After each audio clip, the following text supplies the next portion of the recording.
நல்லோர் இணக்கம் நாளும் வளர்ந்துட எதிர்க்கட்சி சொந்தக்காரர்கள் அனைவருக்கும் வணக்கங்க. இன்று 2 விஷயங்களை பற்றி பார்ப்போம். அது முதலாவது விஷயம் என்றால் விஜயலட்சுமி அக்காவை கர்நாடகாவுக்கு விரட்டியது யார்? சீமானா அல்லது பிஜேபியா அல்லது விஜய் கட்சியா அல்லது அதிமுக காரலாம் அல்லது அனைவரும் சேர்ந்துதான், எல்லா கட்சியும் சேர்ந்துதான் விஜயலட்சுமி அக்காவை கர்நாடகாவுக்கு விரட்டி விட்டார்களா என்பதை பற்றி தான் முதல் பார்க்குறோம். 2வது விஷயம், தற்போது டாஸ்மாக் நிறுவனத்தில் நடைபெறும் ரெய்டை பற்றி, இந்த இடி ரெய்டு பற்றி. இந்த இடி ரெய்டினால் என்ன விளைவு ஏற்பட போகிறது, இந்த இடி ரெய்டு ஏற்படுவதால் மக்களுக்கு என்ன பயன் ஏற்பட போகிறது என்பதை பற்றி பார்ப்போம். இணைந்திருப்போம் எதிர்கட்சியுடன். எதிர்கட்சிகள் நாட்டில் எல்லாமே ஆளுங்கட்சி தவிர்த்து மீது எதிர்கட்சி தான்.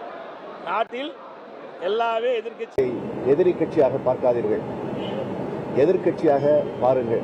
இந்த எதிர்கட்சி இருக்கான்ல, விஜயலட்சுமி விவகாரத்தை பார்ப்போம். அவர்கள் விஜயலட்சுமி அக்கா அடிக்கடி கிட்டத்தட்ட 8 வருடமாக அடிக்கடி ஒரு 6 மாதம் 1 வருஷத்துக்கு இடையில வீடியோ போடு. இந்த கடைசி வீடியோ, இதுதான் முதல் வீடியோ, இது சென்ட்ரல் வீடியோ, இடைவேளை வீடியோ அப்படின்னு கடைசி வீடியோ போட்டு இருக்கு.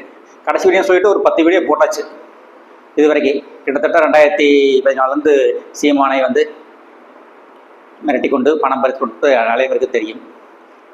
இது தற்போது கடைசியாக போன 2 வாரங்களுக்கு முன்னால் ஒரு வீடியோ போட்டு மறுபடியும் வைரலாகி அரவணாவில் பேசப்பட்டது. இப்போ அந்த வீடியோ போடும்போது, அந்த அம்மா வீடியோ போடும்போது யாருமே வேறு கட்சி யாரையுமே பார்க்குறதில்லை. வேறு கட்சிக்காரங்கள வீடியோவை செய்தியோ, ஆளுங்கட்சி அவன் 50 வருஷம் 60 வருஷமாக கட்சி நடத்திட்டு இருக்கிற கட்சி ஆரம்பிச்சு இந்த அம்மா கர்நாடகாவிலேருந்து ஒரு வீடியோ போட்டால் அப்போவே வைரல் ஆகுது. யாருமே பார்க்குறதில்லை. வேறு கட்சிக்காரர் விஷயங்களையோ, திமுக பற்றியோ, பிஜேபி பற்றியோ எந்த செய்தியும் யாரும் பார்ப்பதில்லை. இந்த அம்மா வீடியோ அப்படியே அமுத்திடுது. அதனால் விஜயலட்சுமியை அனைத்து கட்சியும் தூண்டிவிட்டு ஒரு வழக்கு பதிவு செய்துவிட்டார்கள். டெல்லியில், மெட்ராஸ் ஹைகோர்ட்டில் ஒரு வழக்கு செய்தவுடன் அது வைரலாகி மீண்டும் சீமான் அதை எதிர்த்து தடை செய்யக்கூடி, அந்த வழக்கை தடை செய்யக்கூடி, தற்காலிகமாக தடை செய்யக்கூடி டெல்லி ஹைகோர்ட்டில் வழக்கு பதிவு செய்தார்.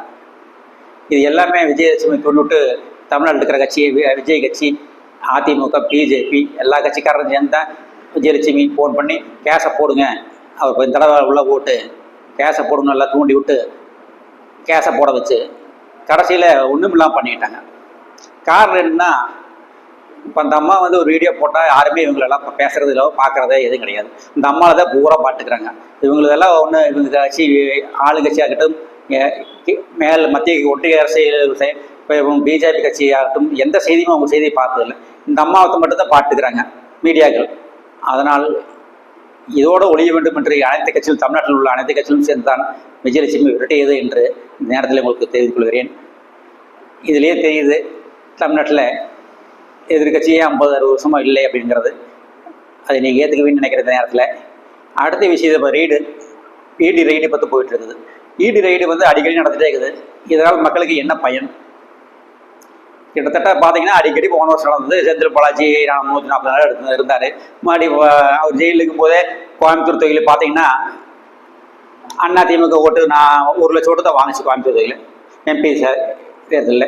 அண்ணாமலை எடுத்து நின்ன அதுக்கு முந்தைய இருந்த ஏடிஎம்கே ஓட்டு பூரா யாருக்கு போட்டாங்க? 1 லட்சம் ஓட்டு தான் இருக்குமா கோயம்புத்தூர் தொகுதியில் அதிமுகவுக்கு. 10 எம்எல்ஏ இருக்கிறாங்க. கிட்டத்தட்ட பார்த்தீங்கன்னா கோயம்புத்தூர் மாவட்டத்தில் 10 எம்எல்ஏ எல்லா எம்எல்ஏமே ஏடிஎம்கே எம்எல்ஏ தான். ஏடிஎம்கே ஜெயிச்சது 2021.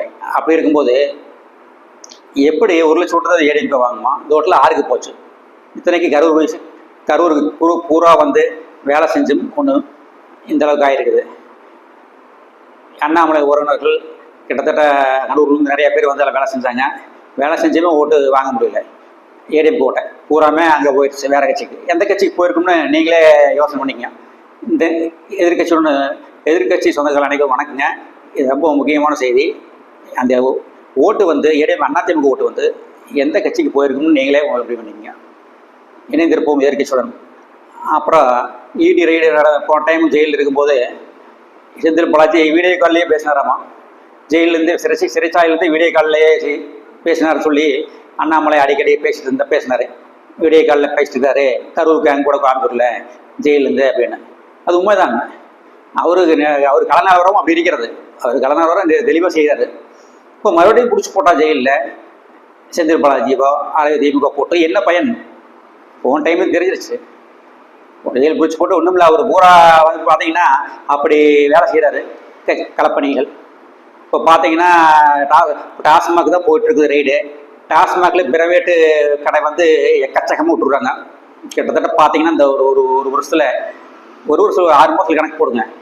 6 மாதத்தில் பிரைவேட்டு கிளப்பு மகிழ் ஊர்ந்து செல்ற இது கிளப்பு பிரைவேட்டு நிறைய பிரைவேட் கடையை ஓப்பன் பண்ணிக்கிறாங்க. எத்தனை கடை உங்களுக்கு ஏரியாவில் ஓப்பன் பண்ணிக்கிறான்னு சொல்லி கமெண்ட்ஸில் பதிவு செய்யுங்கள்.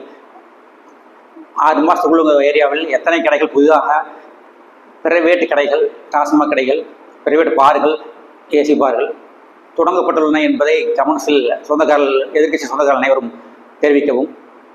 அப்புறம் இவர் பிரைவேட் கடையை திறந்துட்டாரு.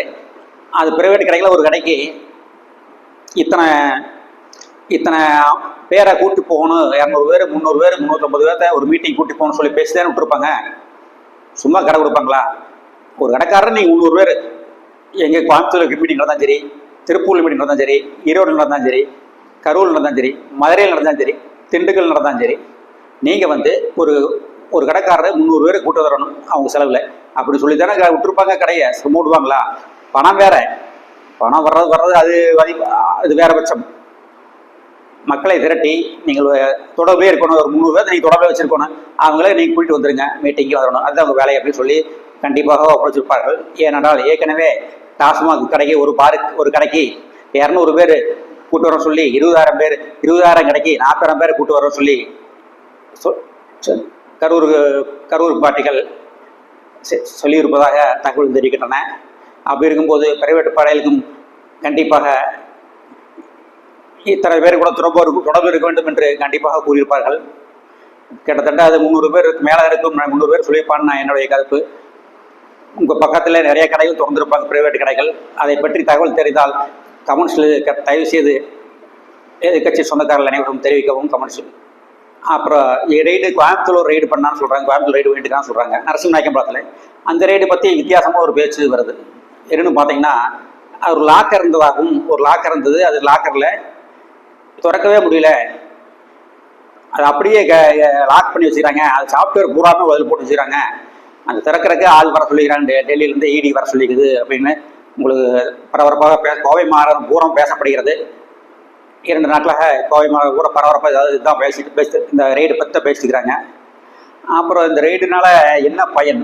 எல்லா கட்சியுமே இப்போ இந்த ரைடு பண்ணுறாங்க, அந்த கட்சி ரைடு பண்ணுறாங்க. ரைடு என்ன பண்ணுறது? ரைடு பண்ணி 2 மாதம் கழிச்சு பேசுகிறாங்க, அப்புறம் ஒன்றையுமே காணும். எல்லாம் பொட்டியும் அதிகாரம் தான். பொட்டிக்கும் அதிகாரத்துக்கும் மட்டும்தான் இந்த ரைடுகள் நடைபெறுகின்றன. இதனால் மக்களுக்கு என்ன பயன்? இது சும்மா டாஸ்மாகில் ரைடு பண்ணி செந்தில் பாலாஜியை 1 மாதம் 2 மாதம் போட்டு என்ன பிரயோஜனம்? அவர் ஜெயிலேருந்து வீடியோ கால் பண்ணாருன்னா முடிஞ்சுது. இங்கே வேலை நடந்துட்டுருக்கு. அதனால் எந்த பயனும் இல்லை. திமுகவுக்கு எந்த இழப்பும் கிடையாது இந்த ரைடுனால். இது மாதிரி நிறைய ரைடுகள் பார்த்தாங்க அவங்க. அதனால் இந்த ரைடுனால அவங்களுக்கு பாதிப்பு ஏற்படலாம் போடுறது சோசியல் மீடியாவில் சொல்லிட்டு இருக்கிறதெல்லாம் நம்புற மாதிரி இல்லை. அதே மாதிரி இந்த ஈடி ரைடை பற்றி எந்த தனியார் சேனலும் சேட்டலைட் சேனலும் விவாதம் பண்ணவே இல்லை. சும்மா ஒன்றும் இல்லாமல் இந்த விஜயலட்சுமி அக்கா ஒரு வீடியோ போட்டால் கிட்டத்தட்ட 1 வாரம் அதை பற்றி விவாதங்கள் நிகழ்ச்சி நடத்திட்டு இருந்தாங்க. அந்த அக்காவை பற்றியே பேசியிருந்தாங்க. தற்போது 2-3 நாளாக எந்த சேனல்லையுமே சேட்டலைட் சேனல்லையுமே இதை பற்றி பேசுகிறதே இல்லை. காரணம் என்ன? அதிகார போட்டி தான். எந்த கட்சி ஆட்சிக்கு வந்தாலும் மக்களை பற்றி எதிர்கட்சியாக எந்த சேட்டலைட் சேனலும் செயல்படுவதில்லை. அதனால தான் சேட்டலைட் சேனல்லையும் யாருமே பார்க்குறதில்லை. சேட்டலைட் சேனல் கிட்டத்தட்ட இன்றைக்கி யாருக்கு என்ன தெரியாமல் இருக்குது சொல்லுங்கள். இளைஞர்கள், தம்பிகள், தங்கைகள்லாம் விரல் நுழையில் வச்சுக்கிறாங்க அரசியல் செய்திகளை. அவங்களுக்கு எந்த கட்சி வந்தால் என்னன்னு அவங்க நடுநிலைமையாக தான் செயல்பட்டுக்கிறாங்க இந்த காலத்து இளைஞர்கள்லாம். அது இவனி +2 10th +2வில் படிக்கிற இந்த வருஷம் 10th பரீட்சை எழுதுகிற பசங்கள்லாம் பார்த்தீங்கன்னா எவன் வந்தால் என்னென்னு போயிட்டுருக்குது. அதனால் இந்த சேட்டலைட் சேனல்லாம் அவங்க பார்த்தாங்கன்னா என்ன ஆகும் சொல்லுங்கள் நீங்களே. இந்த சேட்டலைட் சேனல் இப்போ 10th பசங்களாம் இப்போ பார்த்தாங்கன்னா இவனுக்கு என்ன இப்படி பேசிட்டுருக்கானுங்க, எந்த பூரா இவன் எதிர்கட்சி கிடையாது, இவனுங்களா காசை வாங்கிட்டு பேசிட்டுருக்காங்க அப்படின்னு தான் நினைப்பாங்க. அதனால எதிர்காலத்தில் யூடியூப் சேனல் மட்டும்தான் இருக்குது. கிட்டத்தட்ட பார்த்தீங்கன்னா ஒரு 2026 27 பார்த்தீங்கன்னா யூடியூப் சேனல் மட்டும்தான் இருக்குது. சேட்டலைட் சேனலில் இருக்குது. இப்போவே சேட்டலைட் சேனல்லாம் நஷ்டம் போயிட்டு இருக்குது. சேட்டலைட் யூடியூப் சேனல் நிறைய காசு தேவைப்படாது, அதிக செலவு கிடையாது. சேட்டலைட் சேனல் அப்படி இல்லைங்களா. அதுவும் இல்லாமல் சேட்டலைட் சேனலில் யூடியூப்பில் கொடுத்து இன்றைக்கி நிறையா வருமானம் பார்த்துக்கிறாங்க. யூடியூப்பில் லைவாக போடுறாங்க, வேறு செய்திகள் நிறையா யூடியூப்பில் போடுறனால தான் சேட்டலைட் சேனலுக்கு வருமானமே வருகிறது. அப்புறம் யூடியூப் மேலே கேஸை போட்டே இருக்கிறாங்க. கேஸை போட்டு உள்ள 6 மாதம் 3 மாதம் வச்சு என்ன பயன்? அதை கோர்ட்டு டெல்லி நீதிமன்றம் சொல்லிவிட்டது. உண்மையான செய்தியா பொய்யான வீடியோவா என்பதை மக்கள் முடிவு செய்யிட்டு நீங்கள் முடிவு பண்ணுறீங்க. பொய்யான செய்தியாக இருந்தால் மக்கள் பார்ப்பாங்களா? பொய்யான வீடியோ பேசிட்டு இருந்தா நீங்களாம் ஒரு பார்த்துட்டு இருப்பீங்களா சொல்லுங்கள்? இத்தனை பேர் பார்ப்பீங்களா? அப்போவே கட் பண்ணி தள்ளி விட்டு போயிட்டே இருப்பீங்க. அதுவும் இந்த காலத்து 10th பசங்க +2 பசங்க பார்த்தீங்கன்னா 15 வயசு 16 வயசு பசங்க பொண்ணுங்கள்லாம் பார்த்தீங்கன்னா அவங்கெல்லாம் தெளிவாக இருக்கிறாங்க. நம்ம அப்படி இப்படி கதையை விட்டு இருந்தோம்னா யாராச்சும் பார்ப்பாங்களா சொல்லுங்கள்? அதனால் உண்மையாக வீடியோவை இருந்து மக்கள் முடிவு செய்யட்டும். சிறைச்சாலைகள்லாம் யூடியூப்பில் போட்டு எந்த பயனும் கிடையாது. எதிர்காலத்தில் 6 மாதம் 1 வருஷம் இருந்துக்கலாம். ஏற்கனவே நிறைய பேர் ஜெயிலில் இருந்தாங்க, 1 வருஷம் 6 மாதம் இருந்தாங்க. இருந்து என்ன மறுபடியும் வந்து பேசிட்டு இருக்கிறாங்க. மறுபடியும் பேசிட்டு இருக்கிறாங்க. 2 லட்சம் பேர் 5 லட்சம் பேர் போட்டால் 5 லட்சம் பேர் பார்க்குறாங்க ஒரு வீடியோவை. நீங்களே பார்த்துருப்பீங்க. சிறையிலேருந்து வந்த பூரா வீடியோ 4 லட்சம் பேர் 5 லட்சம் பேர் பார்த்தாதே இருக்கிறாங்க குறைந்தபட்சம் ஒரு போட்டால் 1 மாதத்தில்.